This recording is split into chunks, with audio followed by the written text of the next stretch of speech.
దేవుని బిడ్డలారా అందరికీ నా వందనములు. సారీ ఫ్రెండ్స్, ఈరోజు బయటికి వర్క్కి వెళ్ళడం వల్ల నేను వాక్యాన్ని షేర్ చేయలేకపోయాను, ఏమీ అనుకోవద్దు.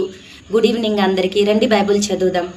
యెషయా గ్రంథం 46:4 అందరూ బైబిల్ తెరవండి, ఒకసారి నాకు సహకరించండి. ముదిమి వచ్చి వరకు నిన్ను ఎత్తుకున్నవాడును నేనే, తల వెంట్రుకలు నెరిచిన వరకు నిన్ను ఎత్తుకున్నవాడును నేనే. నేనే చెప్పి ఉన్నాను, చక్కపెట్టువాడును నేనే, నేను నిన్ను ఎత్తుకునుచు రక్షించువాడును నేనే. అవునండి దేవుని బిడ్డలారా, దేవుడు ఎంత మంచి వాక్యాన్ని ఇచ్చాడండి.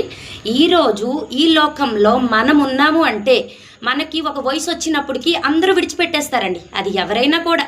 ఈరోజు రేపు పిల్లలు కూడా తల్లిదండ్రులని విడిచిపెట్టేస్తున్నారు అనాథాశ్రమంలో. భర్త కూడా కొన్ని రోజులు ప్రేమగా చూసి తర్వాత కొంచెం పెడముఖం పెడతాడు. కానీ దేవుడు ఏం చెప్తున్నాడో తెలుసా?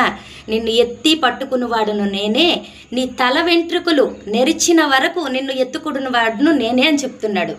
అతను చెప్పి ఉన్నాడండి, ప్రతి ఒక్కటి అతను చక్కబెడతాడు. అతన్ని నమ్మటమే నీ వంతు. ప్రతి ఒక్కటి నీ చేతిల్లో ఉంది. ఈ వాక్యాన్ని నమ్మండి, దేవుణ్ణి నమ్మండి.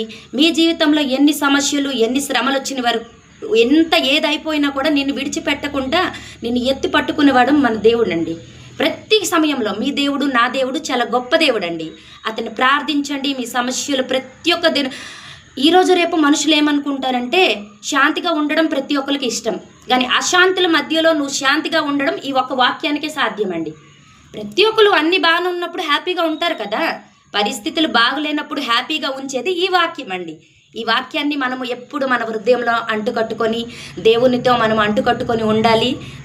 ప్రియమైన దేవుని బిడ్డలారా, అసలుకి చాలా టైర్డ్గా ఉందండి.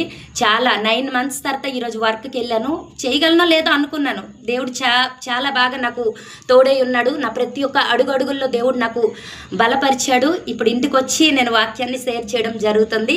నా కొరకు, నా ఆర్థిక పరిస్థితి కొరకు, నా ఫ్యామిలీ కొరకు, నా బిడ్డల ఎదుగుదల కొరకు అందరూ ప్రార్థించండి. ఆమెన్.